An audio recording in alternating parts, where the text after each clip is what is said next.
Today's guest is Devin Knight, a singer-songwriter out of the Provo music scene. Devin is poised to make waves with his quality songwriting. Welcome, Devin.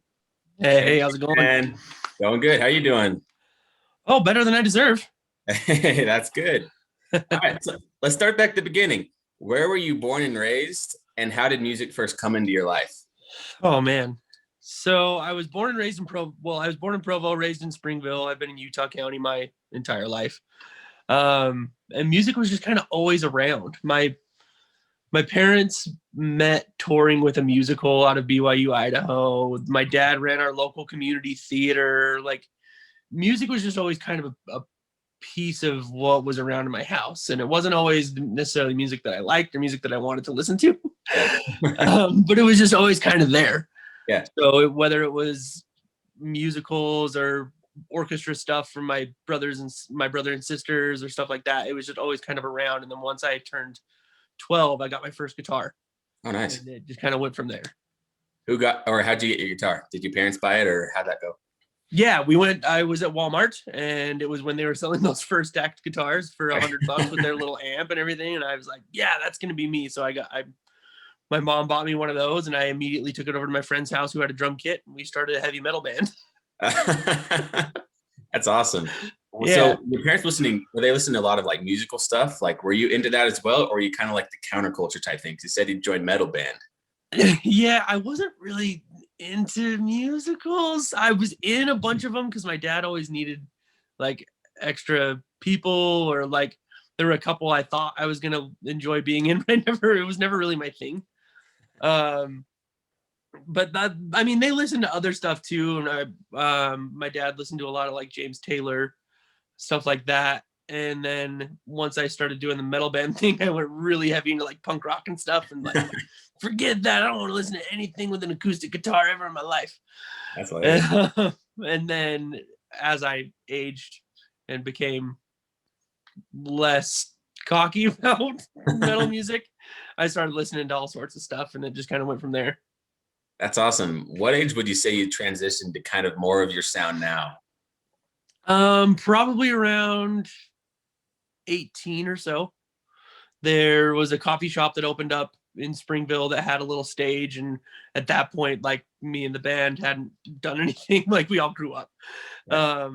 And they had a little open mic that they would do every week, and I was like, well, I want to play again. So I got my acoustic guitar, learned a Death Cab for Cutie song, and went and showed up at the coffee shop, and it just kind of went from there. And I started, oh, I really like singer-songwriters. And it just kind of took me down a big path. So you actually started just to be able to play that show. Yeah. That's amazing. So what other artists like started to influence you at that point? Like, has it always been like has rock always remained as an influence, or has it? It's always, sorry to cut you off. It's always there. But I went to a show by a emo pop band called the Get Up Kids. Yeah. And the guy that opened was named Rocky Votolato. And he was a singer-songwriter out of Seattle. And I was like, oh, that's what I can do by myself. That's the kind of music I can play. And it just kind of went from there, got a little more folky. So Rocky Votolato was really big for me. Then I stumbled into some bands like the Milk Carton Kids, Mandolin Orange, stuff like that were a little more rootsy, a little more organic sounding. And I put away the amps and just got my acoustic guitar and started singing songs that meant something. That's so cool. So Once you started playing that solo show at the open mic, did you ever try and go back to like find a band, or have you always just kind of liked the solo set since then? I'm always looking for musicians to play with, because playing music with people is one of the things in my life that I feel like makes me the most present. It's you're not doing anything else. You're only there with those people making those sounds in that moment, and it's not going to exist again. So I've looked for bands. I've tried a couple of different things. I was in a duo for a long time called the Old Birds. That's not anything anymore, but it's just easier with doing it solo. Yeah. It's not as fun, but the logistics are a lot easier to line up. Yeah, absolutely. So if you were in a band and you were looking to play with people, would you still kind of aim towards the kind of genre you're writing for right now, kind of the singer-songwriter stuff? Or would Yeah, you definitely. Okay, gotcha. Definitely. So you wouldn't go back to like the metal band. No, I mean, it's fun to dink around. I live with one of the guys that was in my band actually in high school right now. And he's still big time metalhead. He's got all his guitars downstairs and he'll play all the time. And every so often I'll kind of try and jump in, but I don't have the chops for it anymore. Gotcha. It's too That's fast. Awesome. Yeah. So what kind of, have you released any music of your own solo stuff? How's that gone? I've been working on, that's kind of just a perpetual problem that I've had. When I was with that duo, the Old Birds, we recorded a song live and released one of my songs that I wrote as the Old Birds, just a live little recording. But I'm in the middle of working on a 5 or 6 song. We're still deciding if the 6th song is going to happen or not, but 5 songs on an EP with some friends that I met from the UK. Oh, nice. It's a little bit slow going right now, but it should be out, and the first song should be out probably the middle of next month. That's so cool. Yeah. So you say they're working with them. Are they more on the production side, or are they as a live band, or kind of what is that? So it's more on the production side. I went to a songwriting camp up in the Catskills 2 years ago now and met this awesome community of artists up there. They do this really cool get to go to camp with your favorite artist. So like Dinosaur Jr. or Steve Earle or the Milk Carton Kids will go put on a camp for 4 or 5 days and you get to go learn songwriting from your heroes. That's so cool. So I met these people there, and one of them is a producer out of England, and he's helping me decide what my songs need. He's got a really good ear. He's got the same taste as me. And that's been the struggle with recording my music. It's been hard to find somebody who I feel understands what I want my sound to be. Yeah. And I feel like I finally found it with this guy, but it's just slow. It's just slow going, trying to get files across the pond and make everything sound right. And his workload, my workload, quarantine, life, it's just tough. A lot of blocks. Yeah. I was going to ask, how is it working remotely? Like making a full EP just over online? It's tricky. It's definitely tricky. Like I said, I like playing music in person with people. And I like to be involved. I play a couple of different instruments, so it's fun to be in a studio bouncing ideas off of each other real time. But also doing it remotely does present its own benefits. Like you have a lot more time to sit on an idea and decide if it's really worth it, rather than chasing this magical rabbit that you're never going to catch. And it's hard to find the right ideas, but when you have a lot more time to sit on it, it's easier to chase those ideas. Yeah, totally true. I mean, I know studios can cost like thousands of dollars just for a single day. Yeah. You sift that by yourself. That's definitely a benefit. Yeah. So for the new EP, is it just you recording on it, or are you going to have kind of a more full sound with tracks on top of it, or how's that going to go? So it'll have a lot fuller sound. I've got a group of friends that I'm working with that I met at that camp that are doing some harmonies. That the guy who's producing it is an excellent musician. He's adding a lot of really cool things. We've got an excellent percussionist lined up for a couple of the songs.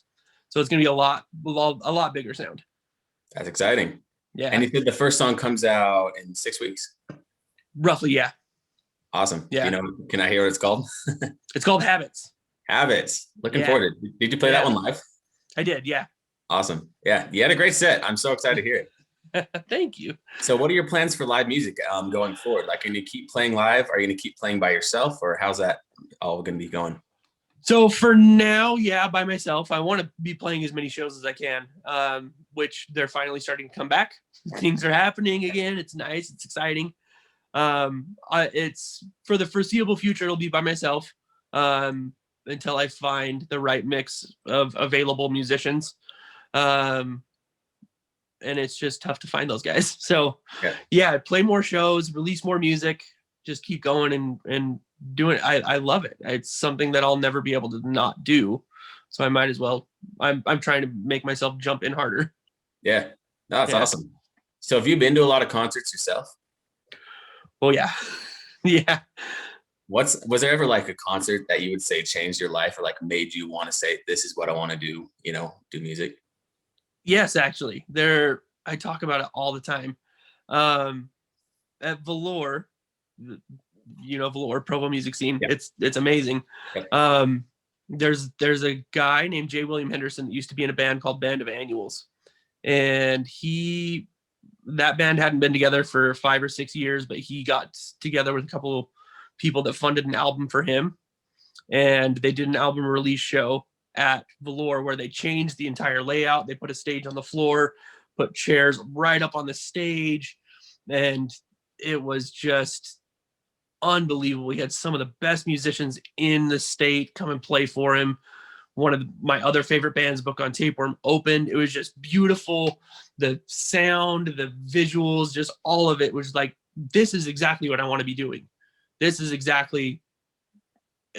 everything. I mean, to be able to give these people this type of intimate experience and touch them with your music in such a beautiful setting, that's what this is all about.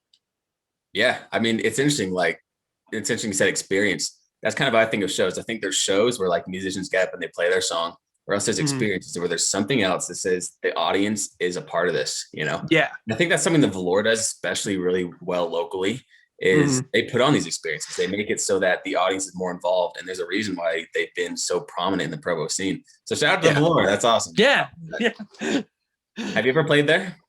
Yeah. I used to play there a lot when I was young. High school days. And then I took some years off of music.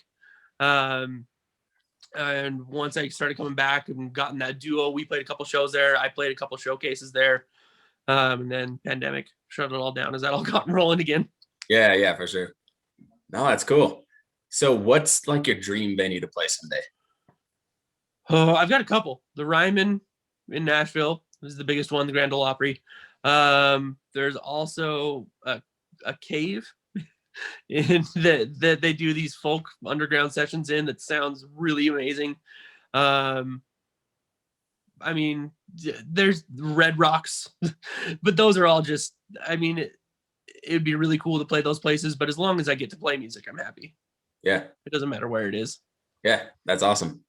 What advice would you give to a new artist who's just picking up the guitar and wants to start writing songs? You're going to write bad songs. Just keep writing. It doesn't matter. You can always revisit them. A song can always be rewritten. And that's something that I need to take my own advice on a lot of times. So it's something I constantly have to remind myself. You can write bad songs. You have to allow yourself to get through those things. Just be persistent about it. Consistency makes good songs. You're going to get through 11 before you find one good song, and you can always rewrite. Yeah, I think that's great. That makes me wonder, are any of these songs you're working on right now for the EP, how far back were they written? Are they pretty recent, or are they old, or what?